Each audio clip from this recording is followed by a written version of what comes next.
Hi guys, Dupertan and welcome to my vlog. For today's video, pag-uusapan naman natin kung paano makapasa sa employer's interview. But before I forget, please don't forget to like and share naman po ang ating video para naman mapanood dito sa mga nangangarap makapunta dito sa Europe. At dahil napanood mo to, isa na yan sa sign na makapunta ka dito sa Europe. And for today's video, pag-uusapan natin kung paano makapasa sa interview. I will give you tips and ideas para makapasa kayo sa interview papunta dito sa Europe. The first thing that you have to do when you apply or when you go to an interview, especially ang mag-i-interview sa inyo is mga employer galing sa ibang bansa. The first thing that you have to do is you have to practice.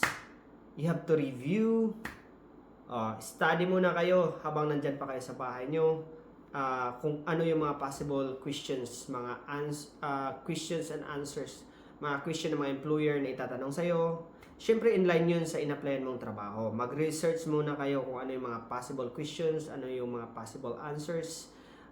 Yun yung first thing na gagawin nyo para kayo handa na pag na-interview na kayo. Then, habang nandun na kayo or upon waiting, habang nandun na kayo sa labas, manalangin muna kayo guys. Magdasal kayo na makapasa kayo sa interview. Yan yung pinakamahalaga. Panalangin nyo na makapasa kayo, masagot nyo yung mga tanong. At doon pa lang sa labas, dapat ready na kayo. Isipin nyo na yung mag-interview sa'yo is yung parang nakikipagkausap ka lang sa friends. Huwag kang ma-pressure. Huwag kang kabahan. Kumbaga, isipin mo na wala lang to. Kasi guys, alam nyo, mas mahirap mag-interview ang mga Pinoy or pag Filipino compare sa mga employer galing sa ibang bansa. Kasi yung mga employer sa ibang bansa, direct to the point sila. Kung ano yung itatanong sa'yo, yun na yun. Wala nang ibang pasikot-sikot. Hindi kagaya ng sa mga Pinoy pag nag-interview, ang OA masyado mag-interview. Sobrang dami, parang ang sumali ng mga contest na yan pag ang Pinoy mag-interview. Pero pag employer nag-interview guys, yung mga galing sa ibang bansa, sobrang dali lang. Direct to the point. Kung ano yung in-applyan mo, relevant sa trabaho na in-applyan mo, yun lang yung itatanong nila. So, yun yung pangalawa guys. Magdasal kayo habang nasa labas at i-ready nyo yung sarili nyo. Then the third is upon entering the room, of course, you have to wear your smile. Don't forget to wear your smile, guys. Dapat pagpasok pa lang ninyo, nakasmile kayo. Huwag kayong nakasimangot. Kasi pag nakasimangot kayo, guys, maapektuhan yung mag-interview sa inyo. Baka sasabihin, bakit ganito to? Ganon, dapat nakasmile kayo. Tapos, wag muna kayong umupo. So, pagpasok nyo, doon kayo sa harap ng mesa, wag kayong umupo guys. Kasi parang bastos masyado pag dating nyo doon, uupo kayo agad. Hintayin nyo sasabihin, please sit down, or paupuin ka ng employers. Pwede kang maupo, yung ganon. Saka ka pa umupo. Wag yung pagdating mo, pagpasok mo doon, is upo ka agad. Hindi, isang X na yon. So, hintayin mo kung kailan sabihin or nasabihin sa'yo ng employer na umupo ka. Yun, saka ka pa umupo. Then, after that guys is mag-eye to eye contact ka. Dapat i-eye to eye contact mo yung employer because human resource or HR from other countries, European countries, they know your body language. So, pag in-interview ka, dapat titingnan mo yung mata kasi nababasa yan ng mga employer kung nagsasabi ka ng totoo o hindi. Kasi minsan tayo nagre-research lang, tapos in-interview tayo, tapos yung mata natin kung saan nakapunta. Kasi iniisip natin kung ano yung mga research natin. Kaya dapat eye-to-eye contact tayo guys. Kasi yung mga employer, tinitingnan talaga nila yung mata natin. Kasi mababasa nila kung nagsasabi ka ng totoo o hindi. Kaya napaka-importante yung eye-to-eye contact. So, be confident lang. Actually, sobrang easy ng interview guys. Oo. Tsaka basic English lang yung kailangan ng mga employer. Hindi kailangan na you are fluent in English, you are fluent in singkong kwakang. Hindi kailangan na sobrang perfect or major in English ka para ka makapasa. Hindi. Kasi yung mga employer, as long as you understand, you know how to communicate, yun yung pinaka-importante sa kanila. At alam mo yung trabaho. So, yun yung hinahanap ng mga employer. Tapos, pag tinanong ka, be honest lang talaga. Huwag kang magsinungaling. Actually, yung tanong ng mga employer, guys, is first thing, pagdating no doon sa table niya, sa rap niya, paupuin kayo, ang sasabihin niya, please introduce yourself. Yun lang yung sasabihin niya, yung pinakaunang sasabihin niya. Tapos doon sa, please tell me about yourself, dapat hindi mo na isali yung mga sobrang haba na introduction about sa sarili mo. Hindi nila kailangan yun, guys. Pangalan lang, edad, may asawa ka ba, single or may asawa ka ba, yun lang yung ibibigay mo sa kanya. Tapos doon ka na agad sa work experience. Doon mo na habaan sa work experience. Kasi yung mga employer hindi interesado kahit doktor ka pa, engineer ka pa, teachers ka pa, or ano pa yung kurso mo, hindi sila hindi sila interested niyan. Kung ano bang mga hobby mo, wala silang pakialam sa hobby mo. Yung hinahanap nila sa isang empleyado is kung ano ang maiambag mo sa company. Kaya dapat direct to the point ka. Pangalan, edad, single ka ba or married?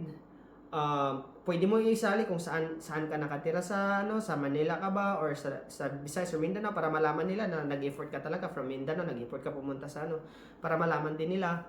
Tapos yung habaan mo is yung work experience. Like for example, sa experience ko is sinali ko yung experience ko sa pagiging disc jockey sa radio station. Pero hindi yun sinali ko dahil dahil gusto ko lang ma-include, kundi sinigway ko siya, kinonect ko siya sa trabaho na relevant sa akin. Like for example, yung in-apply ko is a sales associate. So sinabi ko doon, I am a disc jockey in a local radio station. Then I am also in charge of marketing. Yun, sinabi ko sa kanya. Kasi inline yun sa sales, yung marketing inline yun sa sales. Aside from being disc jockey, I also work as housekeeping in Imelda Hostel. And I know how to communicate customers. Yun yung sinasabi ko sa kanya. Then I also receive cash because I do multitasking in Imelda Hostel. So yun, sinabi ko yun sa kanya na nag-entertain din ako ng mga customer. Din ako ng cash, nag-receive ako ng cash. And we also do marketing. We also do different tasks in the hotel. Sabi ko sa kanya. Then after that, I came here in Manila. I applied as sales associate at SM Group of Company, one of the leading malls in the Philippines. Sabi ko sa kanya, my duties and responsibilities there. I am the merchandiser. I am the sales associate. I know how to transact POS. I am also a cleaner. Yun, sinabi ko yun lahat. Lahat sinabi ko sa kanya. Dapat dun yung sa introduce yourself. Doon mo isasali yung sa tell me about yourself, yung work experience mo. Pagkatapos mong mag-tell me about yourself, mag-introduce kung ano yung mga experiences mo, saka na yan magtatanong. Yung follow-up question niya is related na sa trabaho. In my case, I apply as sales associate. Yung tinanong niya syempre about sa what is the opening and closing procedure, kung alam ko ba daw yung how to arrange the items, the products, yung ganun. Tapos marami siyang tinanong, tapos nagtanong siya sa akin kung ano yung bestseller namin, tapos paano ako magbenta. Pinabenta niya ako na sa harap niya mismo, pinabenta niya ako. Tsaka yun lang talaga inline, marunong ba paano mag-sale, up-sale, cross-sale. Yun tinanong niya sa akin kung ano yun. Tapos paano i-approach si customer? Pagpasok ni customer, paano ko i-approach? Ganon. Simple lang. Sinabi ko lang sa kanya kung paano i-approach si customer. Hi ma'am, welcome to the body shop. How may I help you? My name is Erwin. I'm your sales consultant. Yung ganon. Yun yung sinasabi ko sa employer. Tapos, pinabenta niya ako ng bestseller namin. Yun, marami siyang tinanong sa akin pero lahat related sa trabaho. After that, after sa mga tanong niya related sa trabaho, yung mga follow-up question na lang niya is yung basic na lang. Yung bakit ka gusto magtrabaho sa Europe? Yun yung sabi niya. Siyempre yung tanong mo, ay yung sagot mo dapat ano din. Because Croatia has a diverse culture and that I want to experience, I want to work internationally. I want to experience working international. Yun yung sabi ko sa kanya. Dapat yung parang ganahan din siya. Parang ano mo sila, parang i-praise mo yung lugar nila. So, sabihin mo na maraming tourist spot na gusto mo rin mapuntahan. Aside sa tapos ang pinaka-importante sa lahat, sasabihin mo na gusto mong ma-enhance pa ang imong skill ana nga field. Gusto mong ma-enhance yung skills mo sa ganyang trabaho, field of work. So, yan yung sasabihin mo sa kanya. Tapos yung ibang follow-up question niya, based on my experience, tinanong lang ako kung okay lang ba sa akin malayo sa aking family. Basta wag kang magsabi na hindi okay. Lahat okay. Lahat okay. Wag mong sabihin na hindi ko kaya, wag mong sabihin. Sasabihin mong, in my case, tinanong niya ako, okay lang ba ako? Sabi ko sa kanya, yes, it's okay. We are now living in new era. We can use different technologies such as Facebook, TikTok, Instagram. Sabi ko sa kanya, yun yung isasagot nyo guys. Dapat wag kayong magsabi ng negative, dapat positive lahat. Lahat ng may tanong pa siya sa akin, okay lang ba sa akin na ilipat-lipat from one place to another place? Sabi ko, it's okay, no problem. I used to it here in the Philippines. Ay ganyan, ganito, ganyan. Sinasabi ko sa kanya lahat na we are Filipinos, kaya natin kung saan we are flexible. Dapat sasabihin niyo yan guys na flexible kayo. Kasi pag nakikita yan sa inyo or narinig yan sa inyo, ma-hire talaga kayo guys. So yan yung mga basic questions and interviews, mga tips guys before kayo pumunta sa interview at sa time na kayo ay interviewin na. Basta wag kayo magsisinungaling, eye to eye contact kayo sa employer. Wag kayong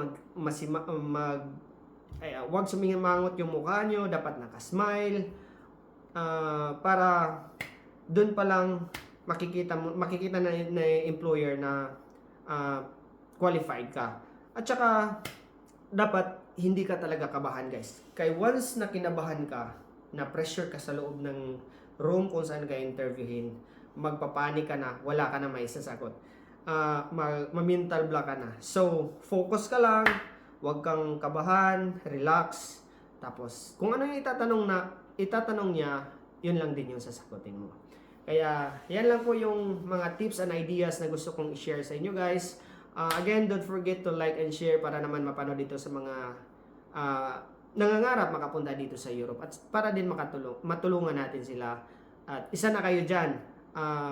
Walang imposible sa mga ngarap, kaya as long as buhay tayo, may chance tayong mangarap or hindi bawal mangarap. Kaya good luck sa inyo guys. Doberdan. Good day sa inyong lahat. Bye-bye.